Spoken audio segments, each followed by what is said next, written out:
사랑하는 형제자매 여러분, 오늘은 교회력 주연절 후 6번째 주일이며 주님 산상 변모 주일입니다. 이 백성은 나를 위하라고 내가 지은 백성이다. 그들이 나를 찬양할 것이다 라고 말씀하시며 우리를 지으신 하나님께서 우리를 부르십니다. 이제 우리의 마음과 뜻을 다하여 영과 진리로 주님의 이름을 찬양하며 예배합시다. 아멘.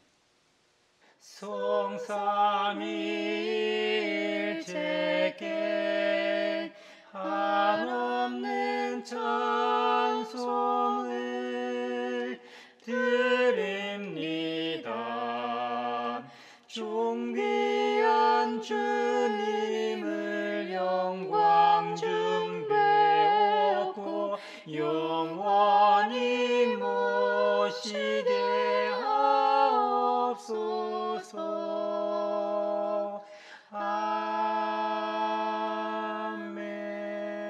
아멘. 전능하신 분 주 하나님께서 말씀하시어 해가 돋는 데서부터 해 지는 데까지 온 세상을 불러 모으신다. 더없이 아름다운 시온으로부터 하나님께서 눈부시게 나타나신다. 우리 하나님은 오실 때에 조용조용 오시지 않고 삼키는 불길을 앞세우시고 사방에서 무서운 돌풍을 일으키시며 오신다.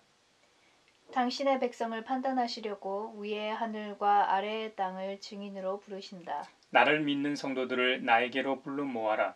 희생 제물로 나와 언약을 세운 사람들을 나에게로 불러 모아라. 하늘이 주님의 공의를 선포함은 하나님 그분만이 재판장이시기 때문이다. 셀라. 아멘. 큰 영광 중에 계신 주 나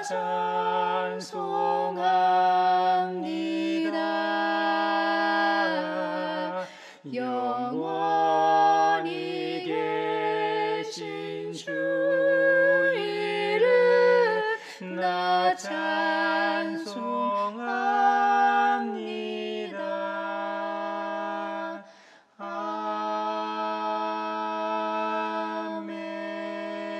아멘.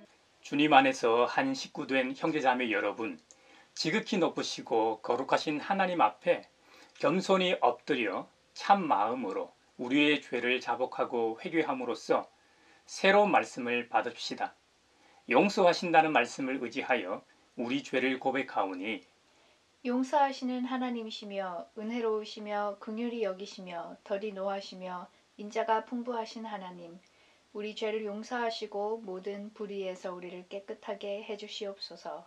주여 주 예수여 저를 기억해 주소서. 주여 주 예수여 당신 나라 임하실 때 주여 주 예수여 저를 기억해 주소서.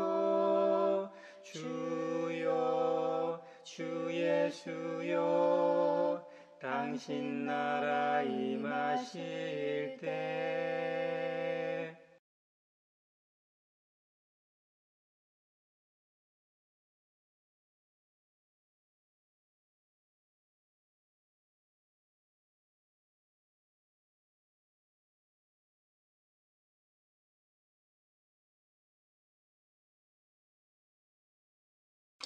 주님의 말씀이 여기 있습니다. 우리 중 누가 정죄의 자리에 설 수 있습니까? 오직 그리스도 우리를 위해 죽으시고 다시 살아나신 주님뿐이십니다.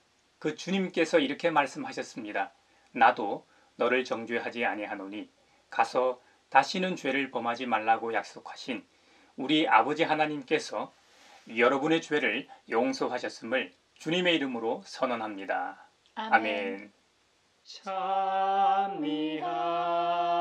찬미하여라 오 나의 영혼아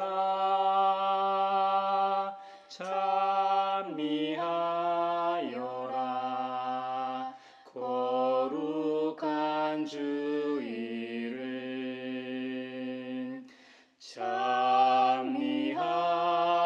찬미하여라 오 나의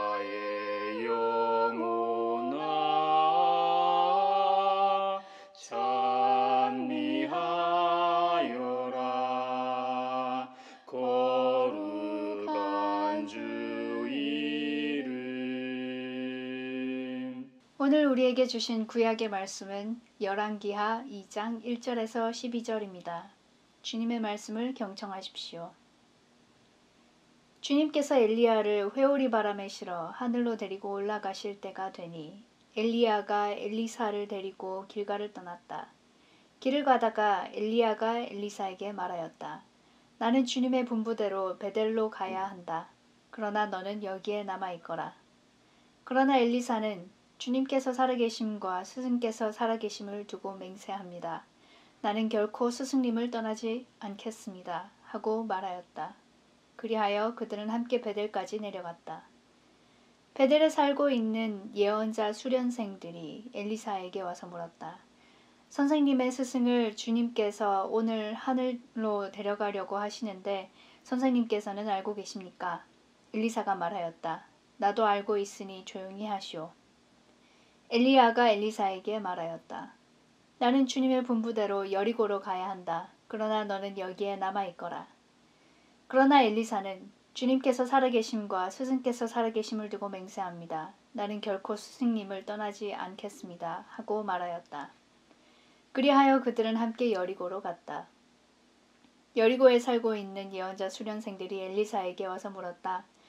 선생님의 스승을 주님께서 오늘 하늘로 데려가려고 하시는데 선생님께서는 알고 계십니까? 엘리사가 말하였다. 나도 알고 있으니 조용히 하시오. 엘리야가 엘리사에게 말하였다. 나는 주님의 분부대로 요단강으로 가야 한다. 그러나 너는 여기에 남아 있거라. 그러나 엘리사는 주님께서 살아계심과 스승께서 살아계심을 두고 맹세합니다. 나는 결코 스승님을 떠나지 않겠습니다. 하고 말하였다. 그리하여 두 사람은 함께 길을 떠났다. 예언자 수련생들 가운데 50명이 요단강까지 그들을 따라갔다. 엘리야와 엘리사가 요단강가에 서니 따르던 제자들도 멀찍이 멈추어 섰다. 그때 엘리야가 자기의 겉옷을 벗어 말아서 그것으로 강물을 치니 물이 좌우로 갈라졌다. 두 사람은 물이 마른 강바닥을 밟으며 요단강을 건너갔다. 요단강 맞은 쪽에 이르러 엘리야가 엘리사에게 말하였다. 주님께서 나를 데려가시기 전에 내가 네게 어떻게 해주기를 바라느냐. 엘리사는 엘리야에게 스승님이 가지고 계신 능력을 제가 갑절로 받기를 바랍니다. 하고 대답하였다. 엘리야가 말하였다. 너는 참으로 어려운 것을 요구하는구나. 주님께서 나를 너에게 데려가시는 것을 네가 보면 네 소원이 이루어지겠지만 그렇지 않으면 그것이 이루어지지 않을 것이다. 그들이 이야기를 하면서 가고 있는데 갑자기 불병거와 불말이 나타나서 그들 두 사람을 갈라놓더니 엘리야만 회오리 바람에 싣고 하늘로 올라갔다. 엘리사가 이 광경을 보면서 외쳤다. 나의 아버지, 나의 아버지, 이스라엘의 병거이시며 마병이시여. 엘리사는 엘리야를 다시 볼 수 없었다. 아름답고 귀한 말씀 생명샘이로다. 아름답고 귀한 말씀 생명샘이로다. 오늘 우리에게 주신 서신의 말씀은 고린도후서 4장 3절에서 6절입니다. 주님의 말씀을 경청하십시오. 우리의 복음이 가려 있다면 그것은 멸망하는 자들에게 가려 있는 것입니다. 그들의 경우를 두고 말하면 이 세상의 신이 믿지 않는 자들의 마음을 어둡게 하여서 하나님의 형상이신 그리스도의 영광을 선포하는 복음의 빛을 보지 못하게 한 것입니다. 우리는 우리 자신을 전하는 것이 아니라 예수 그리스도를 주님으로 선포합니다. 우리는 예수로 말미암아 우리 자신을 여러분의 종으로 내세웁니다. 어둠 속에서 빛이 비쳐라 하고 말씀하신 하나님께서 우리의 마음속을 비추셔서 예수 그리스도의 얼굴에 나타난 하나님의 영광을 아는 지식의 빛을 우리에게 주셨습니다. 아름답고 귀한 말씀 생명샘이로다. 아름답고 귀한 말씀 생명샘이로다. 오늘 우리에게 주시는 복음의 말씀은 마가복음 9장 2절로 9절 말씀입니다. 주님의 말씀을 경청하십시오. 그리고 여셋 뒤에 예수께서 베드로와 야고보와 요한만을 데리고 따로 높은 산으로 가셨다. 그런데 그들이 보는 앞에서 그의 모습이 변하였다. 그 옷은 세상의 어떤 빨래꾼이라도 그렇게 희게 할 수 없을 만큼 새하얗게 빛났다. 그리고 엘리야가 모세와 함께 그들에게 나타나더니 예수와 말을 주고받았다. 그래서 베드로가 예수께 말하였다. 랍비님, 우리가 여기에 있는 것이 좋겠습니다. 우리가 초막셋을 지어서 하나에는 랍비님을, 하나에는 모세를, 하나에는 엘리야를 모시겠습니다. 베드로는 무슨 말을 해야 좋을지 몰라서 이런 말을 했던 것이다. 제자들이 급에 질렸기 때문이다. 그런데 구름이 일어나서 그들을 뒤덮었다. 그리고 구름 속에서 소리가 났다. 이는 내 사랑하는 아들이다. 너희는 그의 말을 들어라. 그들이 문득 둘러보았으나 아무도 없고 예수만 그들과 함께 계셨다. 그들이 산에서 내려올 때에 예수께서는 그들에게 명하시어 인자가 죽은 사람들 가운데서 살아날 때까지는 본 것을 아무에게도 이야기하지 말라고 하셨다. 이것은 주님의 말씀입니다. 하나님 감사합니다. 아름답고 귀한 말씀 생명샘이로다. 아름답고 귀한 말씀 생명샘이로다. 소외된 이들을 위하여 기도합니다. 코로나로 인해 확진자와 접촉자로 분류되어 이번 설 명절에 격리 중인 수천 명의 사람들과 방역을 위해 애쓰는 방역조사원들과 의료 종사자들을 위해 기도합니다. 특히 중증 환자가 되어 가족을 보지 못하고 생사의 기로에 놓여 있는 이들을 위해 기도하오니 고통을 최소화해 주시고 말끔하게 회복하게 하셔서 건강하게 새로운 삶을 살아가게 하소서. 지난 1년 코로나로 사랑하는 사람들을 잃은 분들이 가족과 함께하는 설 명절에 그들의 빈자리를 위로하여 주소서. 진리와 생명 되신 주, 이 몸을 바치옵니다. 믿음과 소망 사랑에 한 마음 되게 하소서. 사회를 위하여 기도합니다.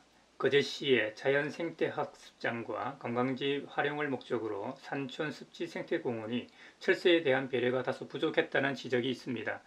그 어느 곳보다 생태계에 관심을 가져야 할 곳이 교회입니다. 하나님께서 천지만물을 창조하시고 하나님의 형상을 닮은 인간들에게 그 모든 것들을 잘 관리하고 보존하라고 청지기적 사명을 주셨습니다. 하지만 한국 교회와 그리스도인들도 자본주의에 매몰돼 그 사명을 감당하지 못했습니다. 교회가 생태계와 환경을 살리고 보존하는 일에 적극 동참하여 구속의 은혜를 자연계와 공유하게 하소서. 진리와 생명 되신 주, 이 몸을 바치옵니다. 믿음과 소망 사랑에 한 마음 되게 하소서. 세계 평화를 위하여 기도합니다. 인도에서 작년 11월부터 농민 시위가 지속되고 있습니다. 인도 인구의 절반이 농업에 종사하는데 농산물 시장이 지속적으로 작아지며 그들의 삶이 심각하게 어려워지고 있습니다. 작년 나렌드라 모디 정부가 농산물 시장 규제 완화와 민영화 정책을 내놓자 수만 명의 농민들은 델리시 경계 도로에 대규모 장기 시위를 시작했고 특히 최근에는 시위대 경찰과 마찰이 생기며 사상자도 발생했습니다. 모디 정부는 농민들의 목소리에 귀 기울여서 민주적으로 이 상황을 잘 협상하고 해결하게 하시고 인도의 수많은 농민들은 기본적인 생활권을 보장받게 하소서. 진리와 생명 되신 주, 이 몸을 바치옵니다. 믿음과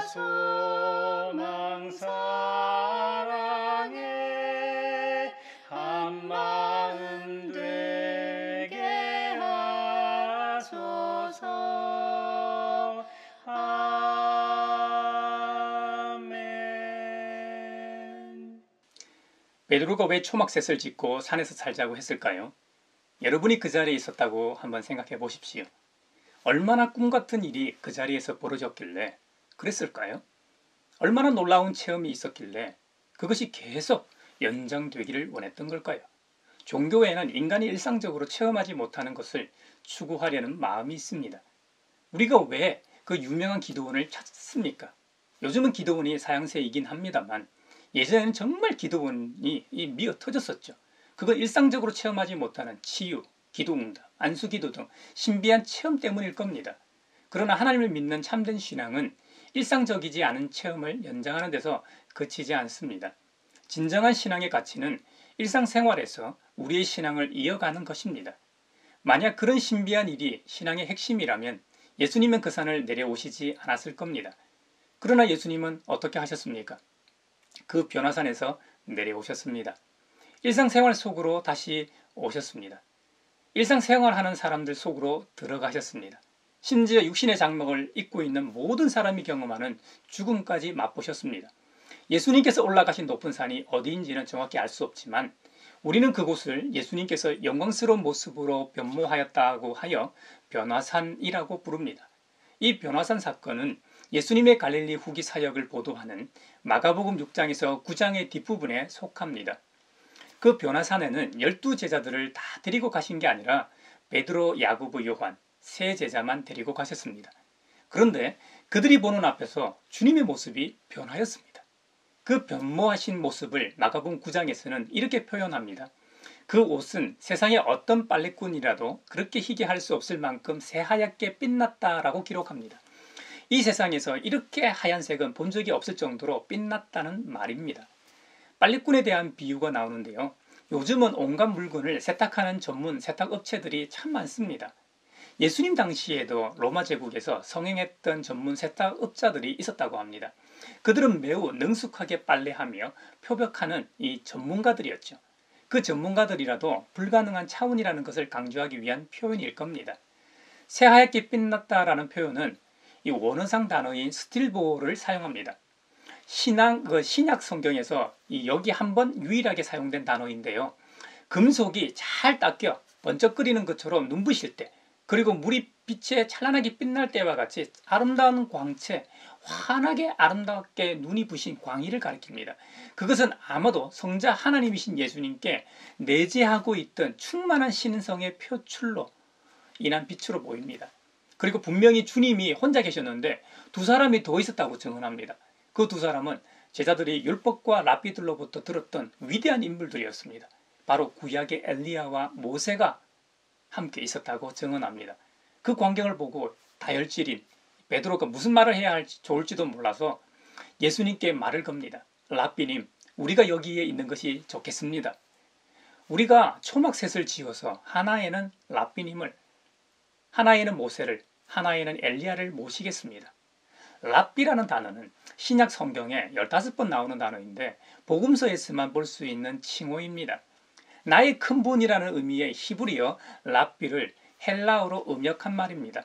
이 칭호는 이스라엘의 율법 교사를 주로 지칭하였는데요. 복음서에서는 예수님을 부를 때 자주 사용되었습니다. 예수님께서 정규 교육 과정을 밟지도 않았는데 랍비라고 불린 것은 아마도 율법 문제와 어려운 교리상의 문제를 명쾌하게 해석해 주셨을 뿐만 아니라 제자들을 거느리고 다녔기 때문일 겁니다. 그리고 구름 속에서 소리가 났다고 합니다. 유대 사상에서 하나님의 이 임재는 보통 구름과 연결됩니다. 모세가 하나님과 만난 것도 구름 속이었습니다. 하나님은 구름 속에서 광야 시절 장막으로 내려오셨습니다. 가나안 정착 후에도 솔로몬이 성전을 건축하고 하나님께 성전 봉헌했을 때 성전은 구름으로 뒤덮였다라고 기록하고 있습니다. 그리고 구약에 나타난 이 메시아 사상에서도 알 수 있듯이 메시아가 강림하실 때 하나님의 임재의 구름이 성전에 돌아온다는 것이 유대인들의 꿈이었습니다. 구름 속에서 소리가 났습니다. 이는 내 사랑하는 아들이다. 너희는 그의 말을 들어라. 그 음성이 들리자 제자들은 고개를 들고 주위를 둘러보았으나 모세와 엘리야는 온데간데 없고 예수님만 있었다고 증언합니다. 구름 속에서 들린 이 소리는 두 가지 의미가 있는데요. 내 사랑하는 아들이라는 말은 예수님의 신분을 보여줍니다. 하나님께서 메시아를 보내주신다고 했는데 그것도 아들을 직접 보내셨으니 이건 최고의 메시아이신 것이죠. 내 사랑하는 아들이라는 소리는 예수님께서 세례를 받으실 때도 들렸던 소리입니다. 그때는 하나님의 아들이신 예수님에게 주어졌던 소리였습니다. 마가복음 1장 11절에 너는 내 사랑하는 아들이다. 내가 너를 사랑한다. 하지만 변화산에서의 소리는 제자들에게 주어진 소리였습니다. 이는 내 사랑하는 아들이다. 너희는 그의 말을 들으라입니다. 창조주 하나님의 이 선언은 예수님의 모습이 변화되고 모세와 엘리야가 나타난 천상적 광경과 더불어 제자들에게 예수님의 메시아직에 대한 확신을 더하여 주었을 겁니다. 또한 너희는 그의 말을 들으라 라고 말씀하시는데요. 이 말씀은 제자들의 본분을 보여줍니다. 메시아의 제자들은 그분의 선언과 요구가 우리의 상식과 맞지 않고 기준과 다르다 할지라도 그분의 말을 들으라는 겁니다. 그분을 믿고 따르라는 것이죠. 그리고 예수님께서는 베드로, 야고보, 요한에게 신신당부하십니다. 인자가 죽은 사람들 가운데서 살아날 때까지는 본 것을 아무에게도 이야기하지 말라고 하셨습니다. 예수님의 함구령에는 아직 때가 되지 않았기 때문입니다. 제자들이 스승이신 그리스도의 부활을 체험하고 난 후에야 비로소 확실하게 증인이 될 수 있다는 의미가 내포되어 있을 겁니다. 변화산 사건에 대해 그들 입장에서는 얼마나 자랑하고 싶었을까요? 우리가 해외여행이나 남들이 잘 가지 않는 곳을 다녀오면 그것을 얼마나 많이 자랑하고 싶어 합니까? 유럽 사람들은 여름 휴가를 위해 살아간다고 해도 과언이 아닐 겁니다.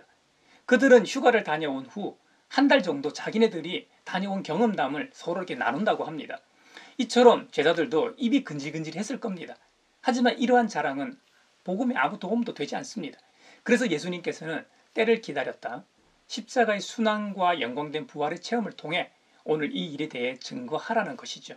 베드로는 분명 처음에는 잘 깨닫지 못했습니다. 하지만 예수님 부활 이후 증인의 삶을 살면서 베드로후서 1장 16절 이하에 증언하고 있습니다.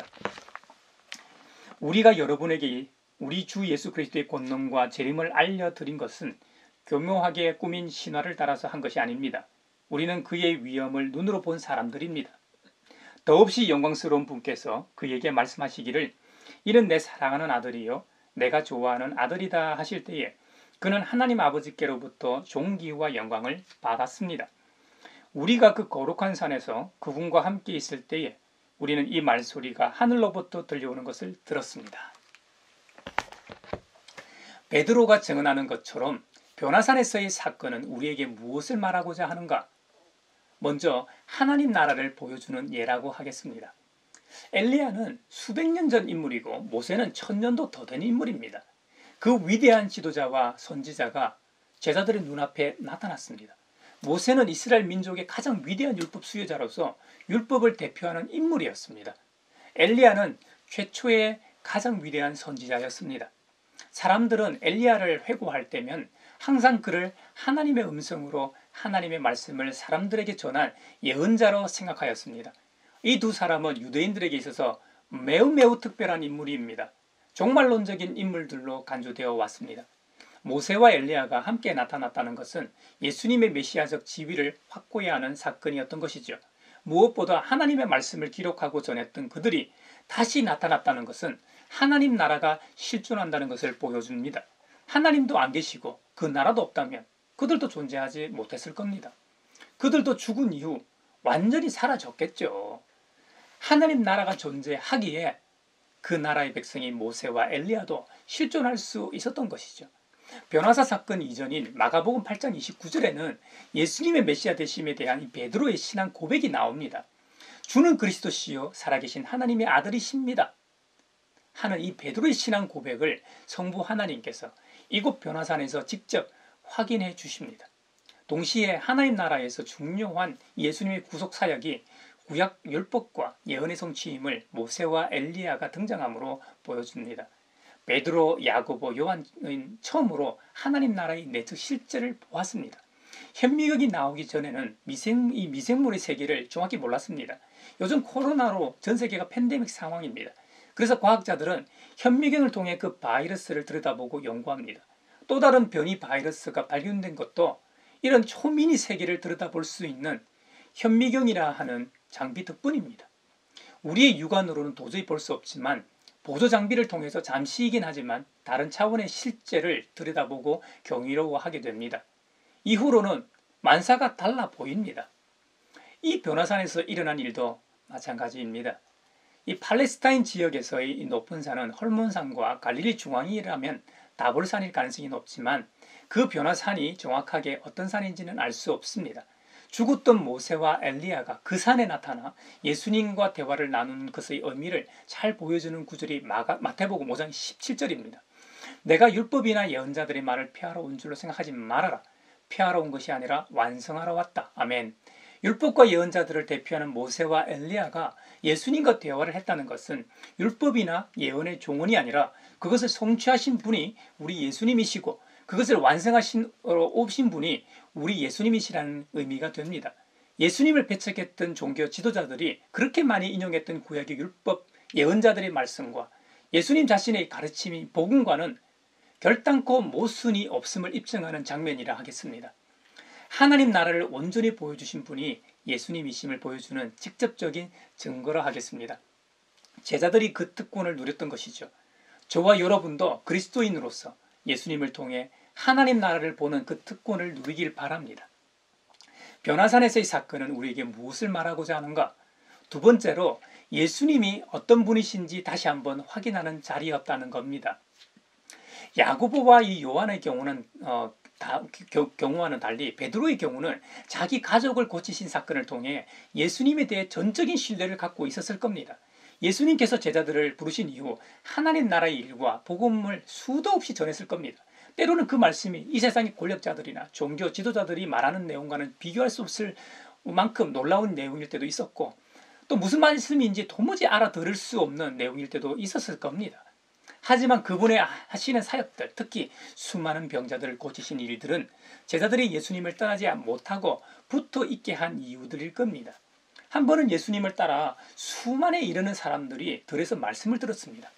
그런데 말씀은 길어지고 점심 식사 시간이 됐는데 그곳은 들이라 가게도 없고 먹을거리를 싸운 사람도 거의 없었습니다.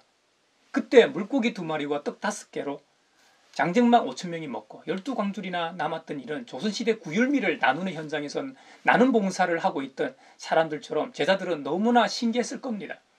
그러면서도 제자들은 예수님을 믿으면서도 100% 믿지는 않았을 겁니다. 상대를 못 믿는 것이 이 인간의 속성입니다. 믿다가도 변심하는 것이 인간의 죄성이니까요. 그런데 변화산 그 자리에서 예수님이 지금까지 하나님 나라의 환상에 빠져 있었던 공상가나 허황된 것에 사로잡힌 과대망상증 환자가 아니라는 것을 제자들은 알게 됩니다.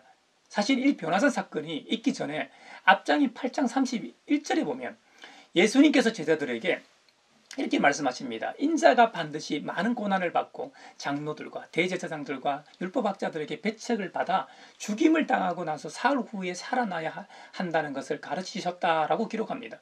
예수님의 이 선언으로 말미암아 고민과 의심이 쌓여 있었던 제자들에게 예수님을 메시아로 확신하는 새로운 계기가 생긴 것이죠. 이 변화산에서의 현상과 하나님의 음성은 예수님께서 그동안 진실을 말씀하고 행하셨다는 표시입니다. 주님이 참 예언자이며 메시아라는 표지입니다. 하늘에서 들리는 음성도 바로 그것을 확정하는 메시지입니다. 예수님은 하나님의 특별한 사랑하시는 아들이라는 겁니다. 이 음성은 예수님이 공생애를 시작하시기 전에 세례자 요한으로부터 세례를 받으실 때 하늘로부터 들려왔던 그 음성이었습니다. 이 변화산에 나타난 역사적인 인물 모세와 엘리야는 그 길을 준비한 인물들 중에 대표적인 사람들이었죠. 예수님은 그 일을 완성하신 분이십니다. 예수님이 그들의 기대와는 좀 다르지만 정말로 메시아라는 사실도 깨달았습니다. 영안이 열렸다고 할까요? 제자들은 변화산의 경험을 통해 자신들이 믿고 따르는 주님이 어떤 분이신지 비로소 알게 되었을 겁니다. 당시 유대교 사상에서 부활은 종말의 모든 의인에게 일어나는 일이지 한 사람이 먼저 경험할 일이 아니었다고 합니다.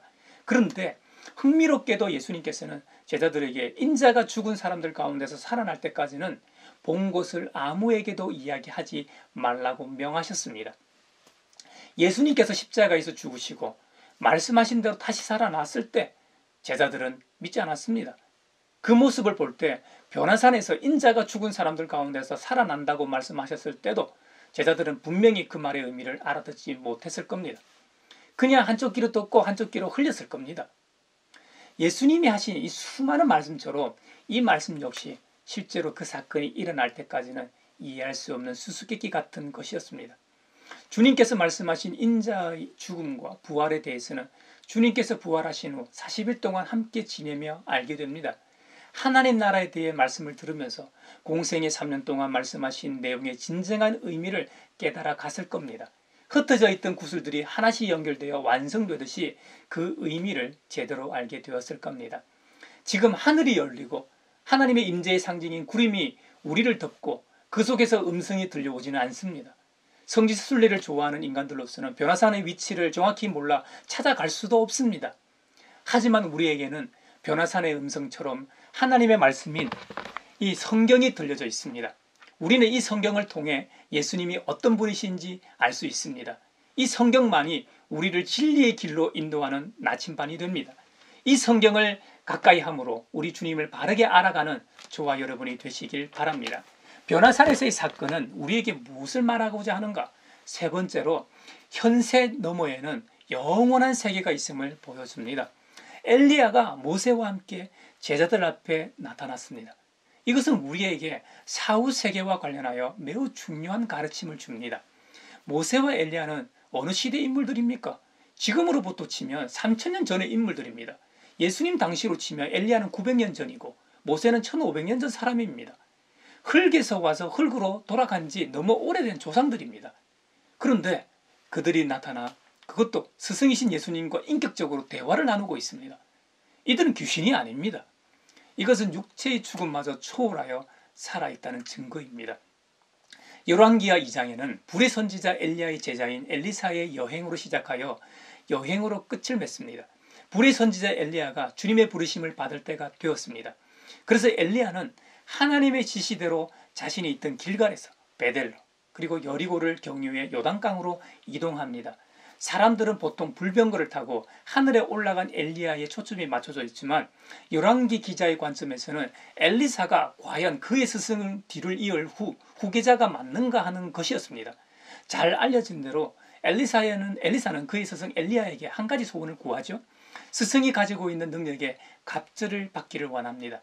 그 소원의 성취는 엘리사가 스승의 성천을 보면 그는 엘리야의 참된 후계자가 되는 것이고 보지 못하면 될 수 없다는 것이었습니다. 14절 이하에 보면 엘리야가 떨어뜨리고 간 그 겉옷으로 강물을 치면서 엘리야의 주 하나님, 주님께서는 어디에 계십니까? 하고 외치고 또 물을 치니 강물이 좌우로 갈라졌다. 엘리사가 그리로 강을 건넜다. 그때 여리고에서부터 따라온 예언자 수련생들이 강 건너에서 이 광경을 보고는 엘리야의 능력이 엘리사 위에 내렸다 하고 말하면서 엘리사를 맞으러 나와 땅에 엎드려 절을 하였다 라고 하였습니다. 엘리사가 경험한 기적들 중에 가장 큰 하이라이트가 스승이 죽음을 맛보지 않고 갑자기 나타난 불병구와 불말에 올라타는 순간 해오리 바람이 엘리야를 싣고 하늘로 올라간 장면일 겁니다. 이 장면은 하늘 소망을 다시 한번 각인시켰을 겁니다. 우리의 인생이 의학적 사망 선고, 육체적 죽음으로 끝나는 것이 아님을 시사합니다.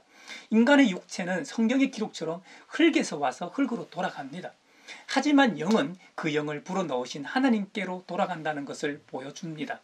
그러므로 새로운 영광된 모습으로 영원히 존재한다는 것을 말합니다. 제자들 입장에서는 변화산에서 목격한 모세와 엘리야는 영혼의 세계를 들여다볼 수 있는 영혼의 창문이었습니다. 누구든지 이 세상에서 태어나 살다 때가 되면 다 죽습니다. 그리고 그 순간 영원한 세계가 시작됩니다. 다만 그 사는 양상이 다를 뿐입니다. 성경의 기록대로 구세주 예수 그리스도를 믿는 자는 하나님이 계시는 나라로 가게 됩니다. 반면 예수님을 인정하지 않는 자는 거짓 나사로의 이야기에서 부자가 있었던 고통스러운 곳으로 들어가게 됩니다. 우리가 예수님을 믿고 따른다는 것은 영원한 세계를 바라본다는 의미를 함유하고 있습니다. 저와 여러분 모두가 하나님 나라에서 영원히 함께하길 바랍니다. 변화산에서의 사건은 우리에게 무엇을 말하고자 하는가? 마지막 네 번째로 예수님만 신앙의 대상임을 보여줍니다. 그 황홀한 순간 정신 차리고 둘러보니 모세와 엘리야는 온데간데 없었습니다. 하나님의 임재의 상징인 구름도 없었습니다. 오직 예수님만 그 자리에 계셨습니다. 제자들의 눈에는 마치 안개가 그치고 나서 예수님만 눈에 들어왔다는 말입니다. 이것은 우리 신앙의 대상이 오직 주님이심을 상징적으로 보여주는 장면입니다. 망망대해에서 배가 풍랑을 만나 엔진도 좌표계도 고장나고 배 이곳저곳 다 파손되어 겨우 물에 떠있는 상황이라고 생각해 보십시오. 그런 상황에서 비상식량도 다 떨어지고 이대로 죽었구나 하는 순간 바다의 해무가 그치자 육지가 보이기 시작합니다. 그들에게는 죽음의 공포는 온데간데없고 이제 따뜻한 욕조에서 몸을 씻고 사랑하는 가족을 만나고 그들과 함께 맛있는 식사를 할 생각이 희망이 싹트기 시작할 겁니다. 신앙이라는 것도 무엇을 앙망하고 바라보는 것입니다. 우상을 섬기는 사람들은 그 우상을 바라보겠죠. 예수님을 믿는 그리스도인들은 누구를 신앙의 표대로 삼아야 합니까? 빌립보서 3장 14절에는 그리스도 예수 안에서 하나님께서 위로부터 부으신 그 부르심의 상을 받으려고 목표점을 바라보고 달려가고 있습니다 라고 기록합니다. 그리스도인들에게는 오직 예수 그리스도만이 표대요 목표점입니다. 다른 것을 바라볼 때 우리 신앙은 흐려집니다. 복음을 통해 우리는 하나님 나라에 들어갈 수 있고 하나님의 백성이 될 수 있습니다. 복음이 거부되는 것은 불신앙 때문입니다. 그 불신앙이란 것은 이 세상의 신, 즉 이 세상을 통치하는 사탄의 계략 때문이라고 바울 사도는 고린도후서 4장에서 경고합니다. 그 사탄이 하나님의 형상인 그리스도의 영광을 선포하는 복음의 빛을 보지 못하게 가로막고 있기 때문이라는 것이죠. 이 사탄의 함정인 불신앙에서 벗어날 수 있는 유일한 길은 올바른 복음을 듣고 받아들이는 길뿐입니다. 복음의 선포를 통해 그 복음을 받아들인 사람들은 구원의 새 창조 속으로 들어가게 됩니다. 창세기 1장의 어둠과 혼돈의 세계에서 빛이 창조되어 비치기 시작한 것처럼 그리스도인인 우리도 오직 빛이신 예수 그리스도만 전해지도록 해야 한다는 것이죠. 바울은 고린도 교회 교우들에게 예수님만이 참된 주님이신 점과 예수님 때문에 바울 자신이 교회를 섬기는 종이 되었다는 사실을 강조합니다. 변화산 은혜를 경험한 사람은 오직 주님만 바라보아야 하겠습니다. 그리고 그 주님만 나타나도록 전해야 하겠습니다. 그것은 세상 속에서 뿐만 아니라 교회에서 신앙생활할 때도 마찬가지입니다. 가정에서도 가족 간의 그리스도가 그 가정의 목표와 연결고리가 될 때 그 가정은 화목하게 될 것입니다. 주님 외에 다른 것을 바라볼 때 망망대해에서 풍랑을 맞는 배와 같이 앞날을 장담할 수 없게 될 것입니다. 왜냐하면 우리 주님 외에는 언젠가 다 사라질 허무한 것들이기 때문입니다.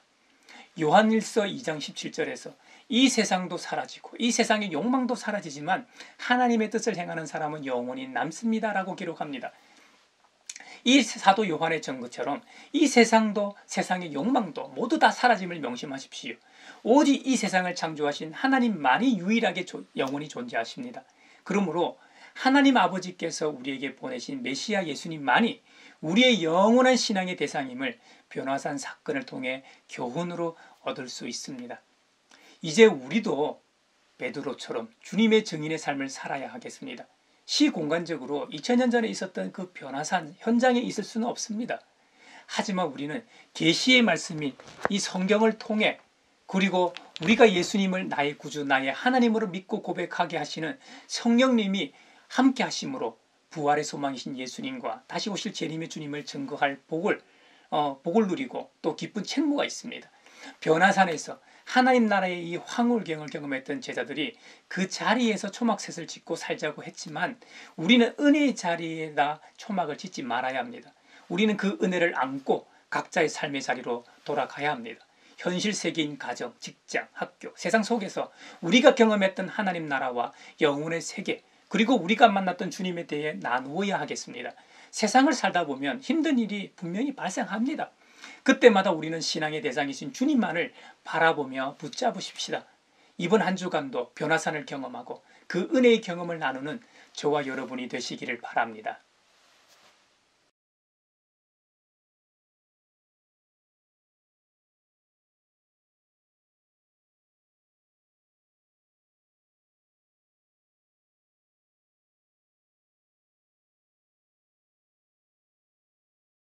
나의 하나님 받으소서. 주께 드리는 이 예물을 소리 높여 감사로 주께 드리네. 아멘. 여기에 모인 우리는 우리의 믿음의 역사와 사랑의 수고와 우리 구주 예수에 대한 소망의 인내를 여기 연보에 담아 올려드립니다. 주님께서 말씀하신 대로 인색함으로나 억지로 하지 않고 사역의 길로 부르신 그 은혜에 감사하여 각각 그 마음에 정한 대로 즐거운 마음으로 바치오니 향기로운 예물이 되게 하소서. 은혜의 주님, 우리의 정성을 어여삐 여기시어 주님께서 베푸신 은혜에 비하면 보잘것없지만 말씀하신 대로 미리 구별하여 드려오니 기쁘게 받으시옵소서. 우리의 가진 것이 비록 적어도 바치는 기쁨은 더 커지고 버는 것이 적어도 나누는 즐거움은 더욱 넘쳐 우리 믿음의 소문이 각처에 퍼지게 하소서. 우리 주 예수 그리스도의 이름으로 감사하며 기도하옵나이다. 아멘. 바다 같은 주의 사랑 내 맘속에 넘치네. 생명의 주 우릴 위해 보혈을 흘려주셨네. 영원하신 주의 사랑 어찌 우리들이 생명 주신 주님만을 영원히 찬양하리. 이제 평화 인사를 나누겠습니다. 주님의 평화를 평화를 빕니다. 주님의 평화가 여러분과 함께 하시길 바랍니다. 이제 축도하겠습니다. 하나님 나라의 백성으로 부르신 아버지 하나님께서 여러분에게 복의 복을 내려주셔서 언제 어디서나 여러분을 지키시기를 원하며 주님께서 그분의 인자한 얼굴을 여러분에게 비추사 필요에 따라 물질과 건강과 은혜 베푸시기를 원하며 주님께서 여러분에게 그리고 여러분의 가정과 하는 일과 자녀들에게 함께 하시길 원하며 그리고 주님의 몸된 하나의 거룩하고 보편적인 사도적인 모든 교회와 코로나 종식을 바라는 이 나라와 세계 그리고 제의 수요일을 시작으로 사순절 기간 동안 평강 주시기를 성부와 성자와 성령의 이름으로 축원하옵나이다. 아멘.